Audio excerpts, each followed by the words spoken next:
Welcome to She Persisted. I'm your host, Sadie Sutton, a 19-year-old from the Bay Area studying psychology at the University of Pennsylvania. She Persisted is the teen mental health podcast made for teenagers by a teen. In each episode, I'll bring you authentic, accessible, and relatable conversations about every aspect of mental wellness. You can expect evidence-based teen-approved resources, coping skills, including lots of DBT, insights, and education in each piece of content you consume.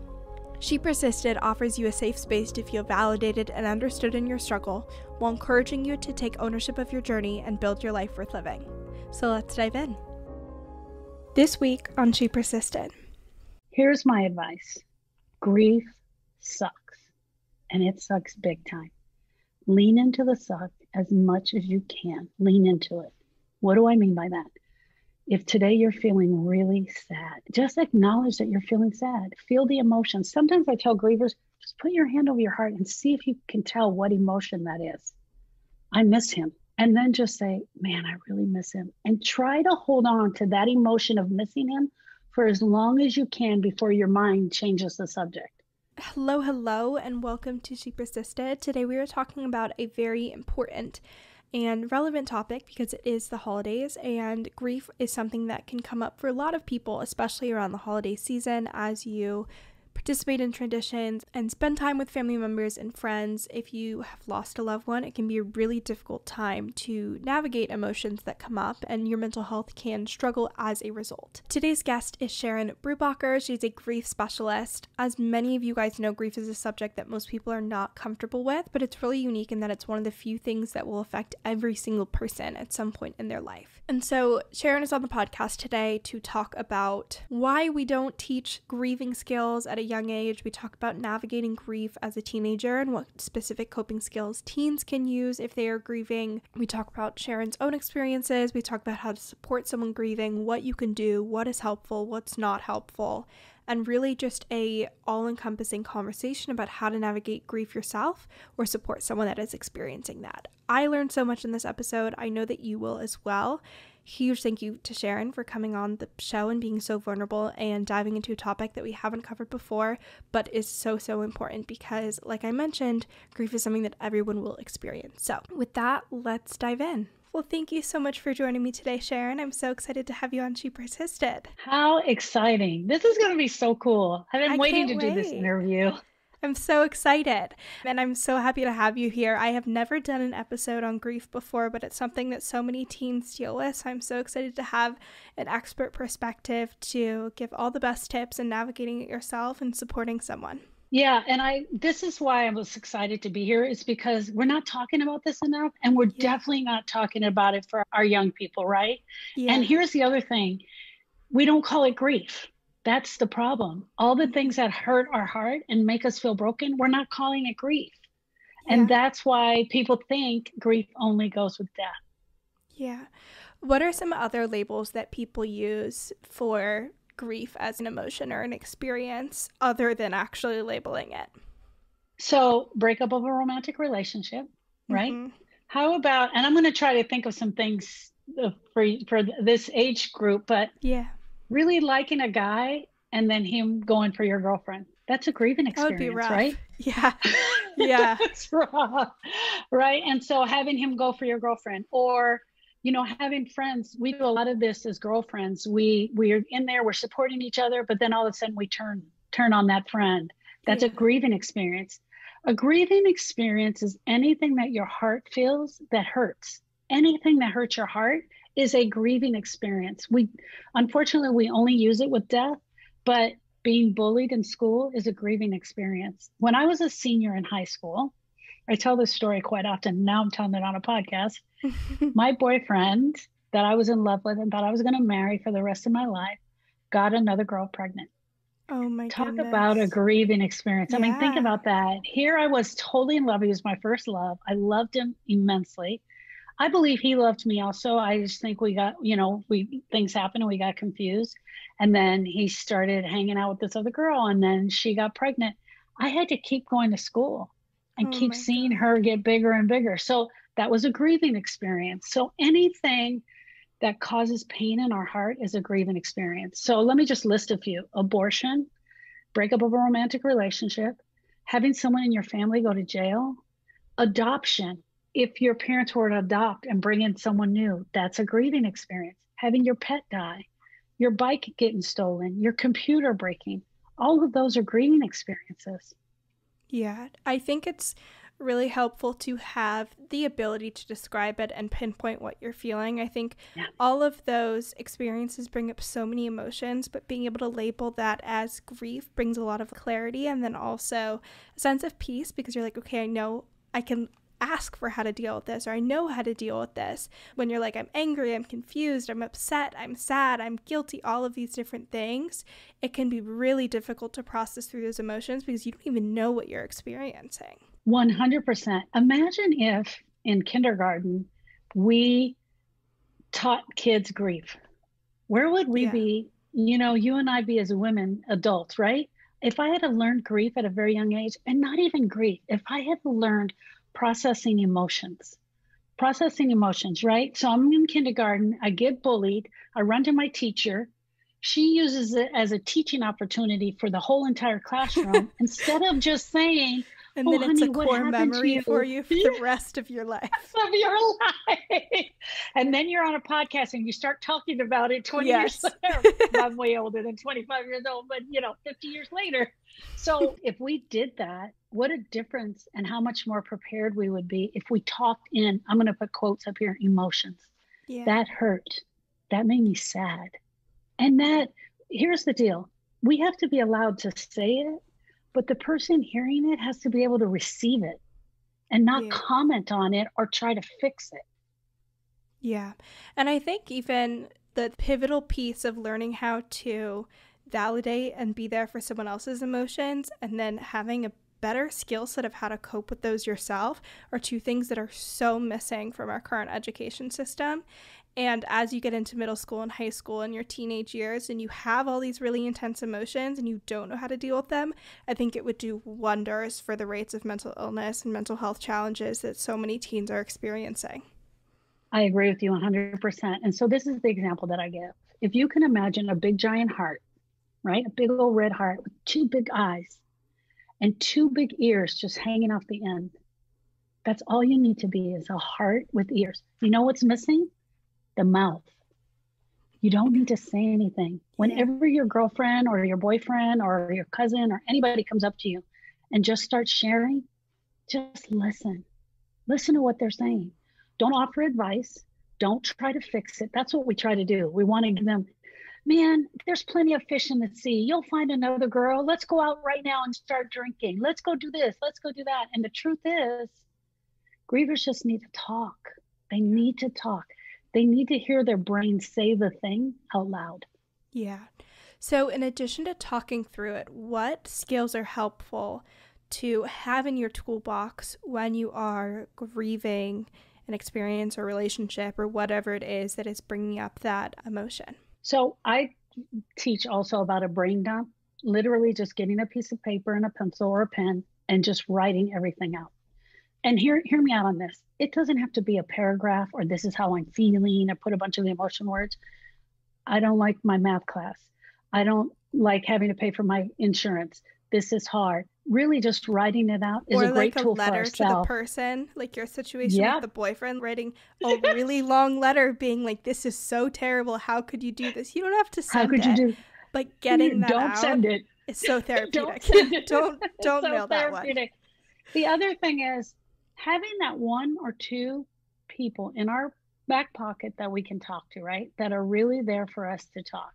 And that they are the person that's the heart with ears, and they just listen to us, and we can just do the brain dump out loud and saying the thing out loud. The other thing is, if we don't have those one or two people, then being able to ask for help. I know on a lot of the college campuses, there's support groups that you can go to. There's support groups a lot we can find online and meetup groups. Literally, people are dying to talk. I heard today, the reason that TikTok is becoming so popular is because people feel like they belong to something, right? Yeah. This one lady was on TikTok Live and they were just breaking down one of the videos. She said she was on for 6 hours because people kept joining God. Because people want to feel like they belong to something and feel heard. Yeah. We want to feel heard. It's so true. So one other thing I want to add with that, just a real quick tip, is to talk in emotions. Say those emotions even if they hurt. Even if you feel like, if I say this, someone's going to be uncomfortable. There's 5 simple emotions you can use: mad, sad, glad, afraid, or embarrassed. Those 5 simple emotions help in every situation.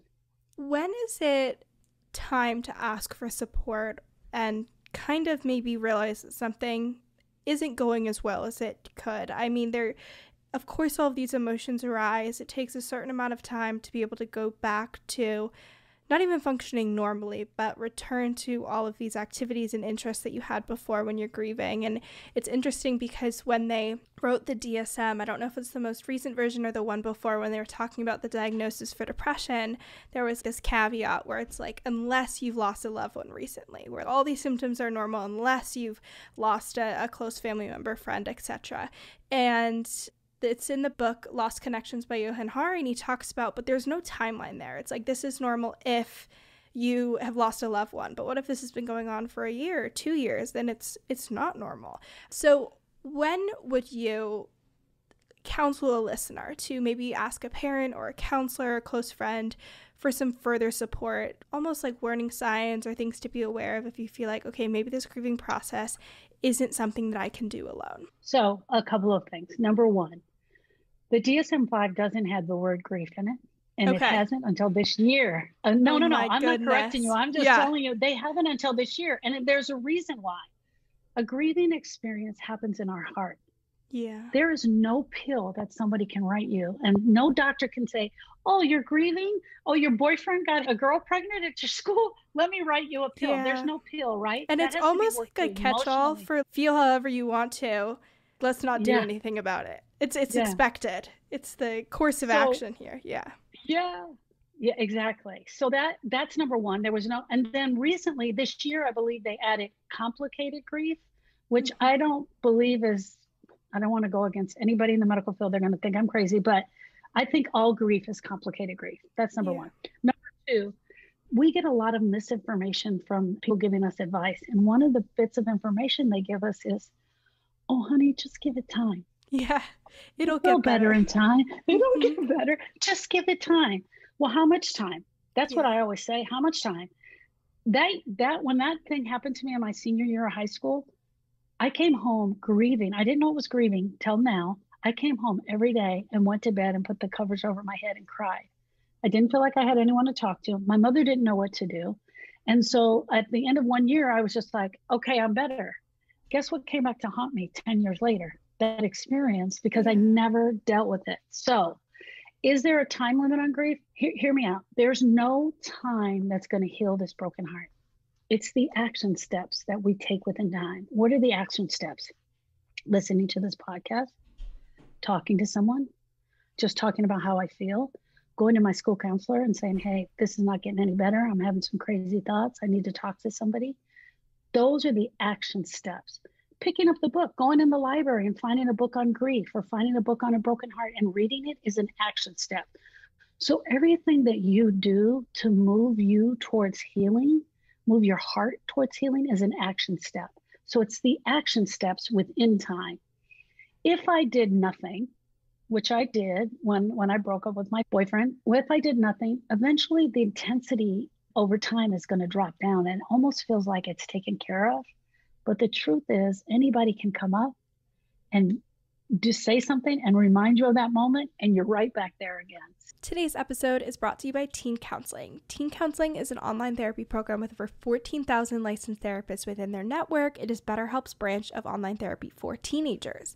If you are struggling with grief or struggling with the overwhelming emotions that can come with loss, it might be helpful to work with a therapist or work with a mental health professional. And if you are looking for a therapist, you haven't been able to find one locally, a great option can be Teen Counseling, because you can get talk, text, and video support all from your home without dealing with wait lists and referrals and the very exhausting process that can be finding a therapist. So if you would like to check out Teen Counseling, you can go to teencounseling.com/shepersisted. You will fill out a quick survey to answer what you're hoping to work on, whether that is depression, anxiety, grief, relationships, trauma, or something else. And based on that, they will match you with a therapist that meets your needs. So if you are looking for mental health support, I highly recommend teen counseling. You can go to teencounseling.com/shepersisted to find a therapist today. What are your thoughts on the 7 stages of grief? Do you think that there is accuracy there? Are some of them true? Are they all terrible and you just see them in movies all the time and you're like, what is happening? From your professional perspective, what are your thoughts there? My thought is you can Google my TEDx where I debunk the stages of grief. I love it. Okay. So in 2006, my nephew Austin drowned at the lake. The one thing that Erica is my sister, Austin's mom, and myself, the one thing we had in common were the 5 stages of grief. And so 7. Every day, yeah, you hear 7. There's 7, you hear 13, you hear all different numbers. So many, right? One of the other stages is anger, right? Mm-hmm. So what would happen is every day I would call her and I would say, how are you doing? And then she would give me the stage that she believed that she was in, right? Mm-hmm. She said she was in denial. That's the stage. Yeah. And I said, how could you be in denial? And I whispered, you know that he died, right? Almost like she was losing her mind. Yeah. How is it that after 7 months of someone dying, you can be in denial? So I started to take a deep dive into these stages. I did an intense study on them. And it turns out Dr. Elizabeth Kluber-Ross actually wrote 13 stages for the dying person. So when you were giving a life-altering disease, she wrote these stages for her interns. One of the interns became a psychiatrist, and he took 5 of the stages and he attached them to grief and did to us a huge disservice. So hear me out. You can be angry when someone dies. You can be angry when your boyfriend cheats on you. You can be in disbelief. You can even come to acceptance. You can bargain with God to please bring them back. You absolutely can have those. And some days you may actually laugh. You may actually enjoy a bowl of ice cream. But the truth is, your heart is still broken. Your heart is still broken. When you're at that point where you kind of have that acceptance of, I'm feeling heartbroken, that is just something that is coming with this experience, is that we're working through the experience rather than just moving on and waiting for a certain amount of time to pass? Or do you think that's just something that's always there and that always is kind of part of your emotional experience? So 4 years ago, I lost my very best friend of 15 years. Her name was also Sharon. And she used to tell everybody, we're sharing squared. And I would say, stop saying that. That's so lame. But anyway, now I wish she was here to say it. So I'm going to share my experience. Number one, my sister and I, we don't teach closure because we sound like it's closing the door on your relationship. Yeah. We teach completion. You walk a journey with everybody you meet in your life. Even if you only meet them in your class and you just have one semester with them, you walked a journey with that person.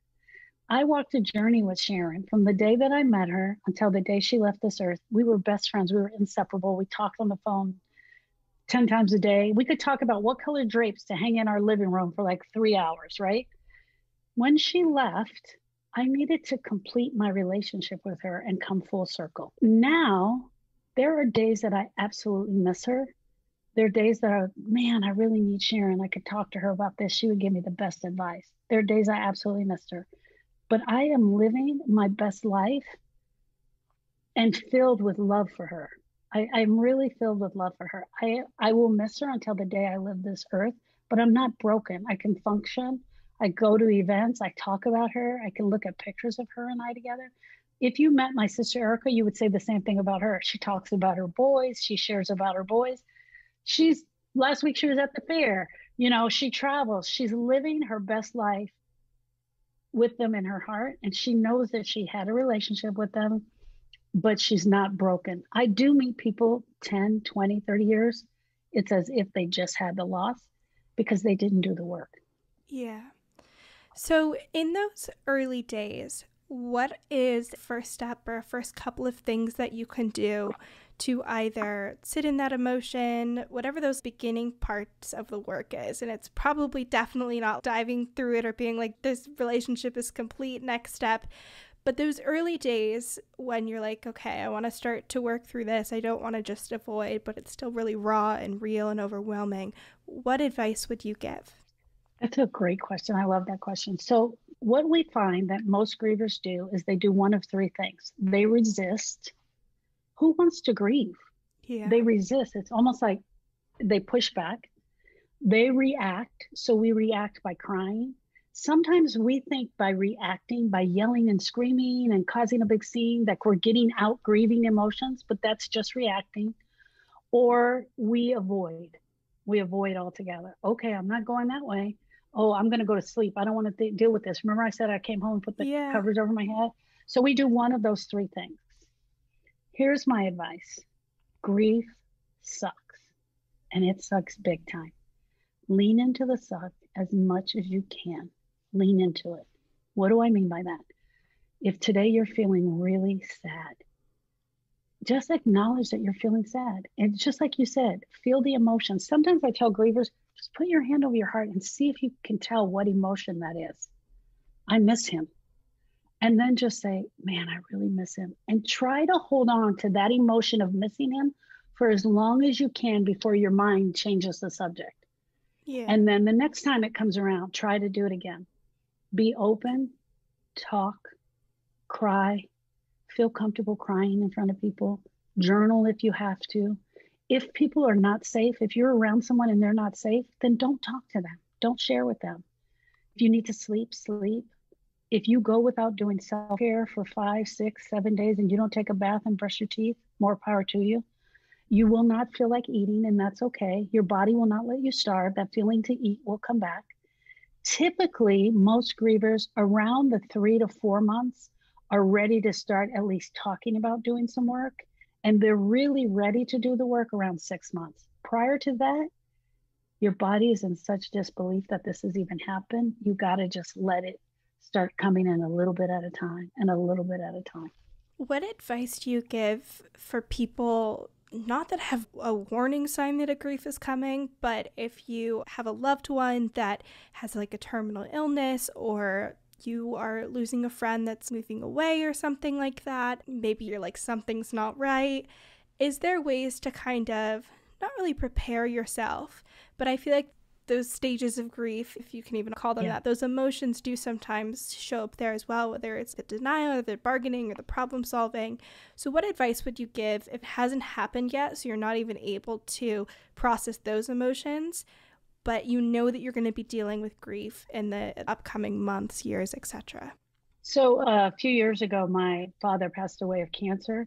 And I remember standing at his bed, trying to get my body to feel what I was going to feel, right? Yeah. So I was standing there and I was like, you can't, it won't do it. It just won't do it. But one of the things we can do, because you won't be able to feel the emotions yet, but we can grieve in real time. And what do I mean by that? Have the conversations.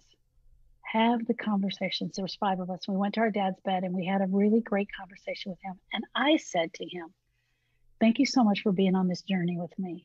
And thank you for taking care of me. And thank you for loving me. And I want you to know I love you. And I'm so honored that we got to do this together. Those were my exact words. And he put his finger up and he said, you be good. Because we weren't a family that says, I love you. And I love that story. And it's still so precious in my heart. That was grieving in real time. Most of the time, what happens is what is broken in our heart is all the things we never got a chance to say. Right? So go back to when I was a senior in high school. I never got the chance to tell him, you jerk. Yeah. What? How could you do this to me? Like, I never got a chance to say that or tell her how I felt about her. Instead, I held it in and took it with me for 20 years. With my dad, I was able to share with him. So one, I would say, grieve in real time as much as possible. Talk to the person. Have a conversation. Tell him the things that you need him to know, he or she, the things you need to know. Talk with others around you for sure. Write things out. Write a note. Give them the note. If you can't say the thing in person, try to write it out. And there's no way to prepare for what's going to happen, but be open to the fact of what's going to happen and knowing it's going to happen. I love that. If listeners are trying to support someone that is navigating this, I feel like the quintessential thing is you give someone a casserole or some flowers. Is that helpful? Is that what being on the receiving end, you're like, this is so great that I have all these flowers in my house, or this casserole was actually really helpful. In your experience, what was helpful? What would you advise listeners to do if they want to support someone? They're going to be that open listening ear without giving advice if someone comes to them. But is there anything that makes it a little bit easier and just lets people know that, like, I'm here if you need it, and it's okay if you don't, but kind of making sure that people know that you're in their corner? So number one, the griever doesn't want the casserole. They don't want the casserole. They're like, I don't want this dead casserole. I'd Doesn't rather fit have, in the freezer. You know, What am I supposed to do with it? I'd rather have my friend back. But here's the deal. The casserole is not just for the griever. It's for all the people that are coming to love up on the griever. So I'm just talking about in general, the griever's not going to want it because they don't want that thing. They don't want you coming to their house with stuff. Here's what I bring. When I show up at a griever's house, and if I get the call really early, I bring a case of water, I bring a pad of paper and a pencil. And these all sound so crazy, but I'll tell you why. I bring a case of water, especially if I'm there right when I found out that they've lost someone or a tragedy has happened, because now all the casseroles are coming. And those people are coming. And the people who are having the grieving experience, maybe they don't have water at their house, but a case of water sitting on the counter, it's like, at least we can offer you some water, right? Do that. The pad of paper and the pencil is because the phone is going to start ringing off the hook. Not necessarily the house phone, but everyone's cell phone. What's going on? What's happening? And the griever might be in the room crying and grieving. Whoever is there can now take a note. And that pad can be there for anyone who's there. Anyone who comes by to bring a casserole. Mrs. Smith came by and brought a chicken casserole. And now the griever knows who brought what. That's why I bring those three things. The other thing that I do is I might hang out for 2 or 3 days just to see what they need. I may bring a casserole myself. I'm just there helping to pick up their house. The funeral may happen, or that car accident may be over, whatever it may be over. 2 or 3 weeks after that is when you need to go back. Because hear me out. We have a loss. Everyone shows up. They do everything they're supposed to do. And then they're gone. And guess what? It becomes crickets for the griever. Write down the special days. Write down their loved one's birthday. Text them on that special day. Text them on Halloween. Text them on Groundhog's Day. We don't know what they're feeling. So reach out to them and love up to them all the way through. That's so important. And I really like what you said about the water, because I remember my grandmother was recovering from, it was either right after she got her Whipple surgery or she was doing chemo for a cancer diagnosis. And she's one of those people, she lives in Florida, she's one of those people where if someone comes over, she's like, can I get you a drink? Can I make you some food? If you bring something, she'll write a thank you note. If you're on the phone, she wants to talk and respond to your message. And it was so exhausting for her because she was like, I can't not do these things, but when people come over, it's just such a burden. She didn't want it to feel like a burden, but it takes so much energy. So I love that idea of kind of taking that step out of it for that other person, making things easier and letting them kind of have that separation. And then when they feel up to it, they could go back and write a thank you note if they feel like they have to do that, or offer the beverage if they have to. So that's so smart. It's amazing. Really crazy how in those first few days, people are showing up, the talking is going on, the casseroles are showing up. And as the griever, it's overwhelming, but yet they need it, but they don't want it. It's a mixed bag of tricks, right? It's conflicted feelings. They have conflicted feelings. I need you here, but I don't want you here. Yeah. She said the funniest thing was if they brought something that was in a Tupperware, and she was like, but now I have to wash the Tupperware and bring it back to you with a thank you note on it. Why couldn't you have just brought it in plastic? Because she was like, this is so much more work. And it's something you would never think of until someone's been in that position. You're like, okay, got it. I will bring it in a plastic bag. I got you. Yeah.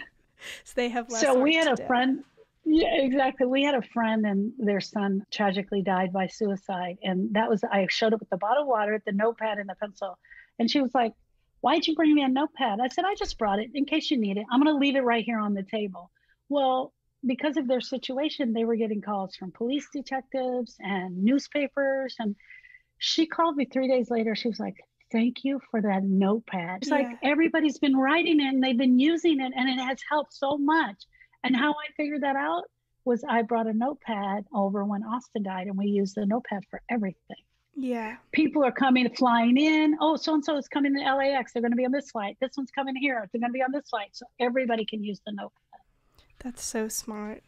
If there was one thing you could say to someone that is knee deep in the grieving process right now, they don't see, not the light at the end of the tunnel, but they don't see the other side of this, what would you say to them?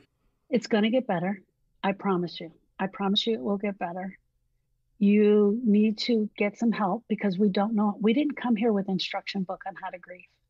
We didn't come here with the instruction book on how to be married or how to raise children either.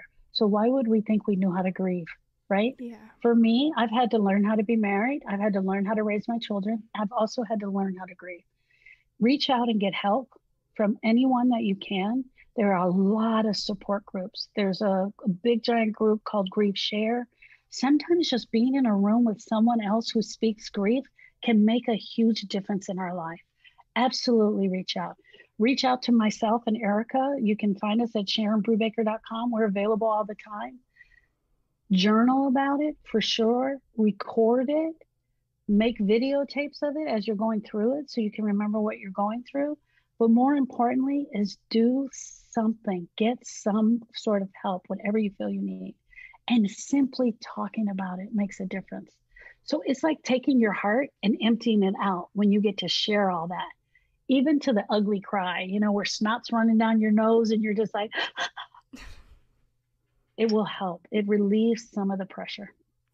I love that. Thank you so much for sharing so much wisdom and insight. And this is such a valuable conversation that I know is going to help so many people. Your website will be in the show notes. Do you have any social medias that people can follow you at if they want to keep consuming your content? So I'm on Instagram and Facebook for sure. They can find me there. I will be on TikTok soon. I'm trying that out. So that's probably why I was talking about TikTok. Yeah. And definitely at SharonBrubaker.com. And we have a book coming out called Hope, Heal, Recover. And they'll be able to find that on Amazon at the end of October. Perfect. Well, when this episode comes out, it will be past that date. So I will put that link in the show notes. You guys can get Sharon's book.